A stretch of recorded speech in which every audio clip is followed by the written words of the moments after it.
खड़ी हो गई। वहीं पर जब बैठ जाती हैं और थोड़ी देर के बाद में जब देखा है तो वहां पर कोई नहीं है। और इस तरह से जब आंखें खोल करके देखा है कि वहां पर कोई नहीं है तो सती जी चली हैं और मन में पछताती हुई जा रही हैं। कह रही हैं कि मैंने गलत किया, जो भगवान भोले बाबा की बात नहीं मानी। आगे आकर के भगवान भोले बाबा से अपने पति की बात न मान करके सती जी ने बहुत बड़ी एक गलती की। इस तरह से मन में जब सोचती ही जा रही हैं, भगवान भोले बाबा के पास में जब आई हैं तो भगवान भोले बाबा कहने लगे, कहो सती जी परीक्षा लेकर के आ गई। तो भगवान भोले बाबा से सती जी ने झूठ बोल दिया और कहा,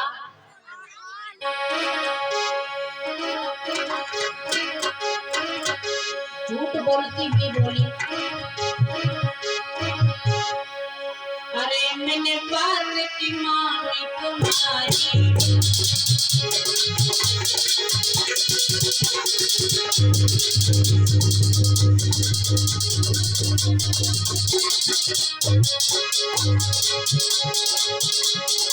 बोलती ही सती बात बोली है, अरे मैंने बात की मानी तुम्हारी और मैं समझ गई तेरी अवतारी।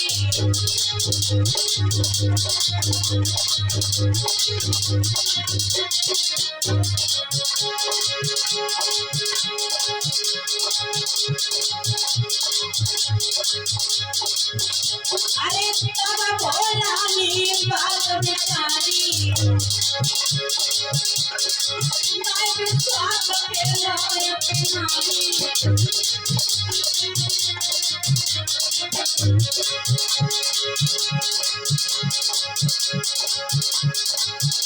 अरे बात सुन के अरे राम की भोला ने मैंने धोए चढ़ा। अरे तेरा होरी से सती के मन में काली रही दिखा।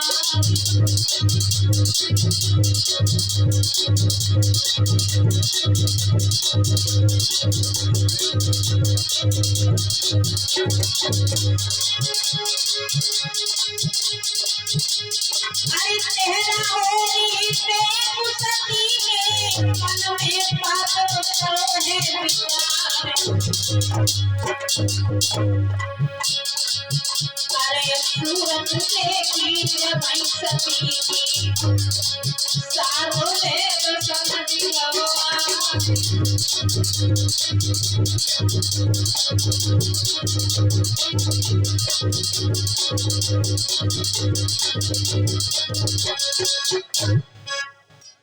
भक्त भगवान भोले बाबा ने मन ही मन में समझ गए और सारी बात समझने के बाद में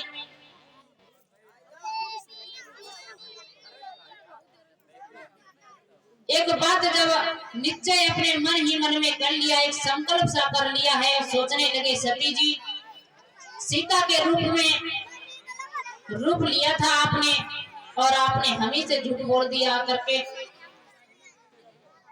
और हम सीता जी को अपने माँ के दृष्टि से देखता हूँ, अपने माँ के समान मानते हैं और आज से आप हमारे लिए सती नहीं बल्कि हमारे सीता मैया की आपने रूप लिया, इसलिए आज से आप हमारी माँ हुई, आप हमारी माता हैं। और जो भगवान भोले बाबा की इतनी बात सुनी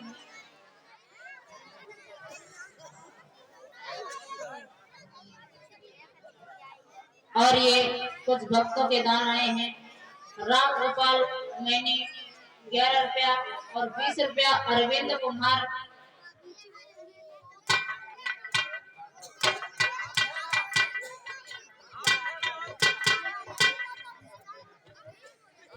आम खेड़ा और 11 रुपया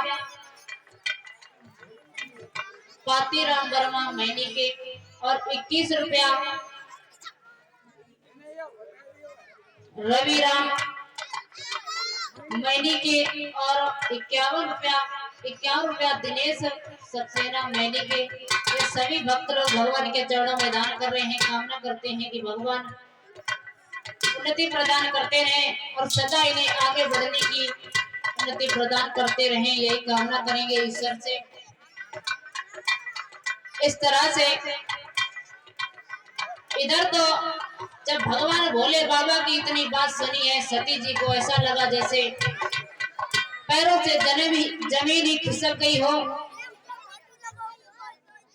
और इतनी बात कहने के बाद में भोले बाबा ने मन ही मन में संकल्प किया है कि आज से हम इन्हें अपनी माता मानेंगे। इतनी कहने के बाद में भोले बाबा तो वहां से चल पड़े। पीछे पीछे से सती जी भी साथ में चली हैं और सोचती जा रही हैं कि ये मैंने कौन सा पाप कर डाला। शायद मैं भगवान भोले बाबा की बात को मान लेती, ये हमसे क्या हो गया।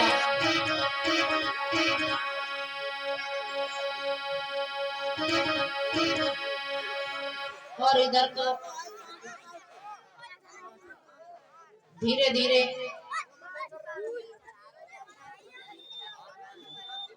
भगवान भोले बाबा कैलाश पर्वत पर आ जाते हैं और आकर के समाधि अपनी लगा लेते हैं। पार्वती क्षमा मांग रही हैं, प्रार्थना कर रही हैं, लेकिन कैलाश पर्वत पर उनकी सुनने वाला कोई नहीं है।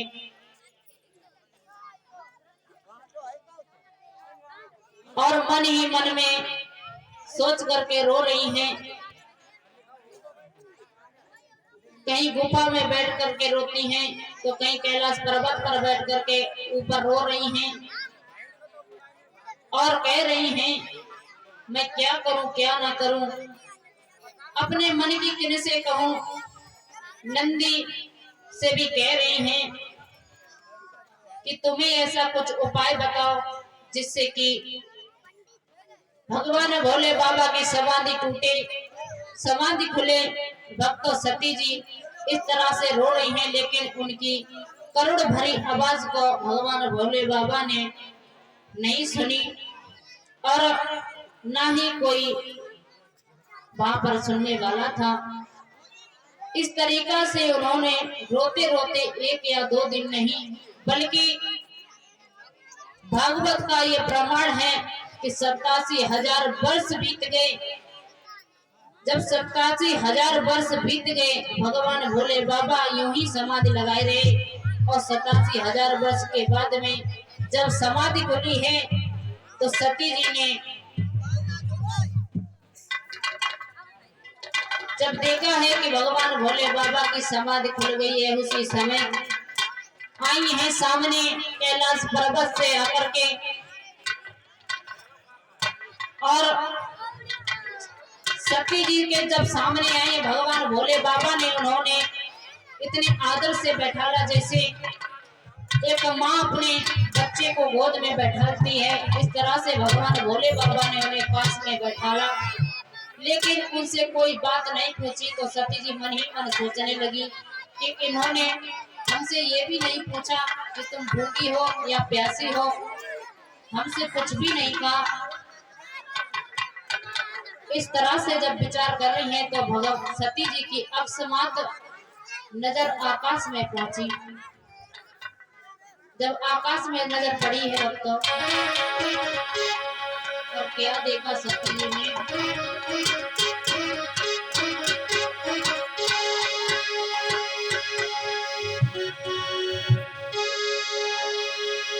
अरे पारी पारी उड़ता विमान किया गे आवे,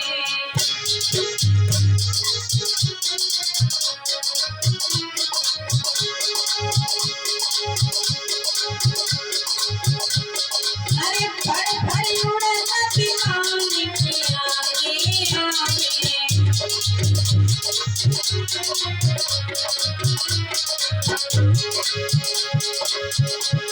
और देखे सब ही देव हमर टोलरा में।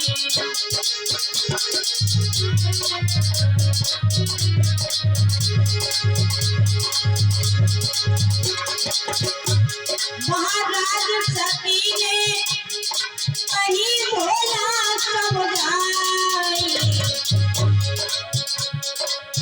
देव कहाँ कौन जाए रे भोला, अरे देव कहाँ कौन जाए रे भोला, सीधे हमें समझाई, देव कहाँ कौन जाए रे भोला।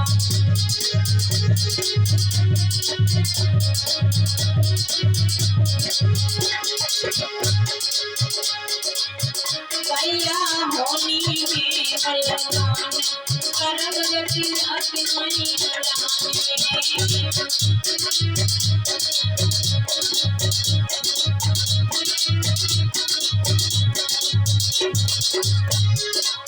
वीर होनी है बलवान, करम गति अति मणि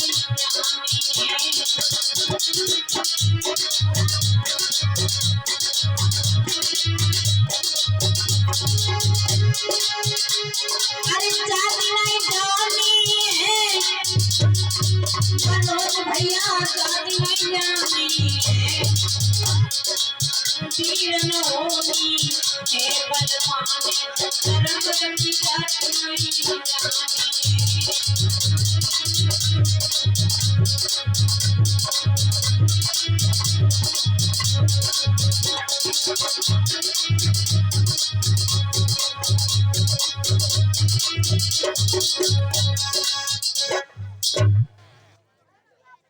सती जी ने क्या देखा है आकाश में,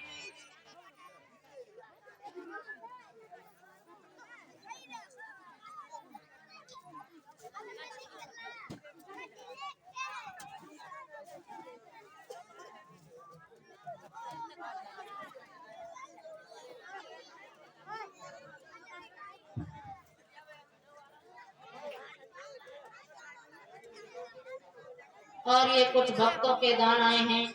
21 रुपया केसराम सक्सेना, 21 रुपया धर्मेंद्र राजपूत और 11 रुपया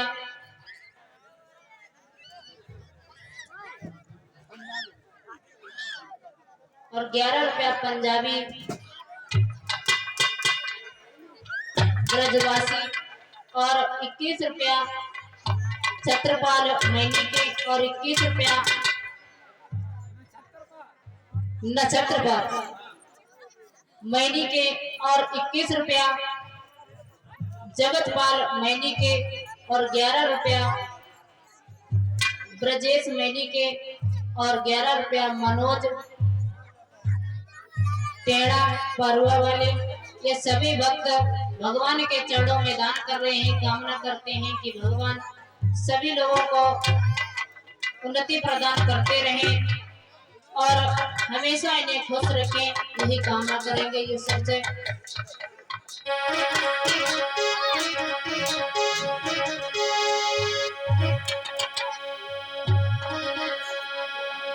भगवान भोले बाबा से जब सती जी ने देखा है कि एक विमान उड़ता हुआ जा रहा है और उसमें देवता लोग भी बैठे हैं, तो सती जी ने भगवान भोले बाबा से प्रश्न किया कि महाराज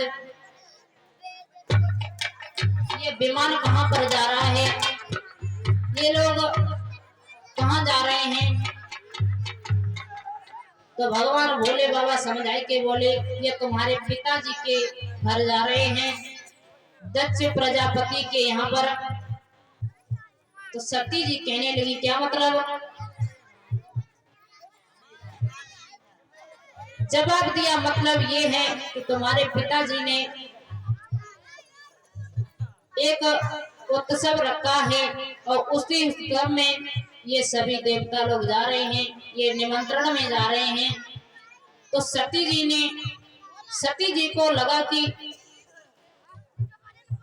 मन में एक शंका सी बैठ गई और सोचने लगी कि सभी लोगों को निमंत्रण दिया लेकिन हम लोगों को क्यों नहीं दिया। सती जी पूछने लगी महाराज उत्सव और देवता निमंत्रण में जा रहे हैं और तुम तो उनके दामाद हो, तो आपको उन्होंने क्यों नहीं बुलाया। भगवान भोले बाबा कहने लगे हैं दामाद जरूर थे लेकिन थोड़ी सी अनबन हो गई थी, इसलिए शायद उन्होंने नहीं बुलाया।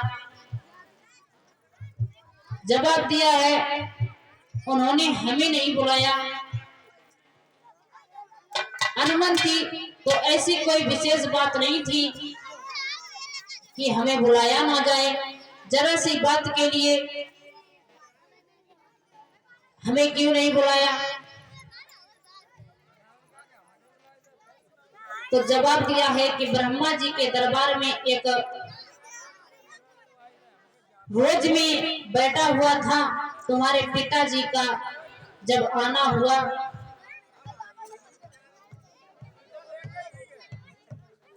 तुम्हारे पिताजी का आना हुआ तो सभी देवताओं ने खड़े होकर उनका सम्मान किया, लेकिन मैं अपनी जगह पर बैठा रहा, इसलिए इतनी सी बात पर वो बहुत ही नाराज हो गए, इसलिए शायद हमें नहीं निमंत्रण दिया और हमें अपशब्द कहे, इसलिए उन्होंने अपने उत्सव पर हमें नहीं बुलाया। तो कहने लगी है प्रभु तुम्हें नहीं बुलाया है पर हम तो जा सकते हैं, हमें भी तो तुम्हें नहीं बुलाया, चलो कोई बात नहीं, पर हमें तो बुलाना चाहिए था, हम तो उनकी बेटी हैं। तो जवाब दिया है कि एक बात का ध्यान रखना कि ससुराल में पता चल जाए कि हमारे पिताजी के बहुत ही बड़ा उत्सव हो रहा है और बेटी को ना बुलाया जाए, दूसरों से पता चले या किसी तरह से पता चले तो उससे बहुत बुरा लगता है दोस्तों। इसलिए